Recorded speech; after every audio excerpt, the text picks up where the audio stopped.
2025 সালটি পণ্য বাজারে সবচেয়ে বেশি আলোচনা এসেছে মূল্যবান ধাতুগুলোর অভাবনীয় উত্থানের কারণে। সারা বছর জুড়ে বৈশ্বিক অর্থনৈতিক অনিশ্চয়তা, ভূরাজনৈতিক উত্তেজনা এবং সুদের হার কমার প্রত্যাশা বিনিয়োগকারীদের ঠেলে দিয়েছে সোনা ও রূপার দিকে। এর ফলেই রূপা এবছর অনেক বড় শেয়ার বাজার সূচক ও মুদ্রাকেও ছাড়িয়ে গেছে, আর সোনা ছুঁয়েছে ইতিহাসের সর্বোচ্চ দাম। রূপার দাম 2025 সালে বেড়েছে প্রায় 161%, যা একসময় প্রতি আউন্স $80 সীমা পেরিয়ে গেছে। এমন ঘটনা আগে কখনো দেখা যায়নি। যুক্তরাষ্ট্রের রূপাকে ক্রিটিক্যাল মিনারেল হিসেবে ঘোষণা, সরবরাহ সংকট এবং বাজারে মজুদ কমে যাওয়ায় রূপার দামে অস্বাভাবিক উত্থান এসেছে। একই সময় সোনার দাম বেড়েছে প্রায় 66%।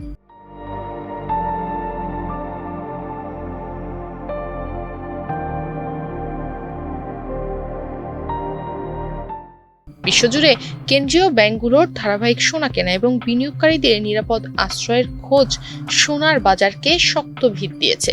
প্লাটিনাম ও প্যালাডিয়ামও বছরের শেষে এসে শক্ত অবস্থানে রয়েছে।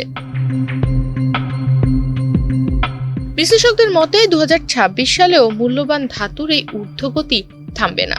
প্রত্যাশিত সুদের হার হ্রাস এবং যুক্তরাষ্ট্রের নীতিগত পরিবর্তনের প্রভাব সোনা রূপার বাজারে ইতিবাচক থাকবে।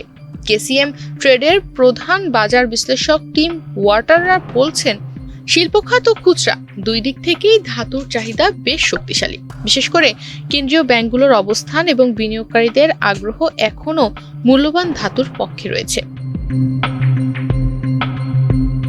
শুধু মূল্যবান ধাতু নয়, শিল্প ধাতুও 2025 সালে ভালো করেছে। কপার বা তামা লন্ডন মেটাল এক্সচেঞ্জে উঠে গেছে সর্বকালের সর্বোচ্চ $12,960, যা বছরে প্রায় 44% বৃদ্ধি। দুর্বল ডলার, কৃত্রিম বুদ্ধিমত্তা ও নবায়নযোগ্য জ্বালানিতে বাড়তি চাহিদা এবং খনি উৎপাদনে বাধা এই উত্থানের পেছনে বড় ভূমিকা রেখেছে। টিনের দামও বেড়েছে উল্লেখযোগ্যভাবে মিয়ানমার ও ইন্দোনেশিয়ার সরবরাহ সমস্যার কারণে। এদিকে অ্যালুমিনিয়ামের দাম বেড়েছে 17%, যেখানে চীনের স্মেল্টিং সক্ষমতার সীমা এবং জ্বালানি রূপান্তর প্রযুক্তিতে বাড়তি চাহিদা বাজারকে চাঙ্গা রেখেছে। চীনের বাজার আবারও গুরুত্বপূর্ণ ভূমিকা রেখেছে লৌহ আকরিকের দামে। স্টিল উৎপাদন কমলেও বড় শহরগুলোতে বাড়ি কেনার শর্ত শিথিল করায় চাহিদা আশাতীতভাবে স্থিতিশীল রয়েছে। তবে স্টিল তৈরির কাঁচামাল কোকিং কয়লা এবছর লোকসানের তালিকায় রয়েছে। অন্যদিকে কৃষিপণ্য ও জ্বালানি বাজারে 2025 সাল ছিল হতাশা। কোকো ছিল বছরের সবচেয়ে বড় ক্ষতিগ্রস্ত পণ্য, দাম কমেছে প্রায় 48%। আগের বছরের দামের বড় উল্লম্ফনের পর চাহিদা কমে যাওয়া এবং সরবরাহ বেড়ে যাওয়াই এর মূল কারণ। চিনি ও কফির দামও প্রায় 1/5 কমেছে। গম ও ভুট্টার বাজারে পর্যাপ্ত সরবরাহ থাকায় দাম চাপের মুখে রয়েছে। পাম অয়েলের দাম কমেছে প্রায় 9%, যদিও ইন্দোনেশিয়ার বায়োডিজেল নীতির কারণে ভবিষ্যতে কিছুটা সহায়তা মিলতে পারে। থাইল্যান্ডে ভালো আবহাওয়ায় উৎপাদন বাড়ায় রাবারের দামও কমেছে, আর গাড়ি শিল্পে চাহিদা কম থাকায় বাজার ঘুরে দাঁড়াতে পারেনি। জ্বালানি বাজারেও একই চিত্র। ব্রেন্ট ও যুক্তরাষ্ট্রের WTI অপরিশোধিত তেলের দাম এবছর প্রায় 15% কমেছে। ইউক্রেন রাশিয়া সংঘাত কিংবা ভেনেজুয়েলার তেল খাতকে ঘিরে নিষেধাজ্ঞা থাকলেও বাড়তি সরবরাহ বাজারকে চাপে রেখেছে।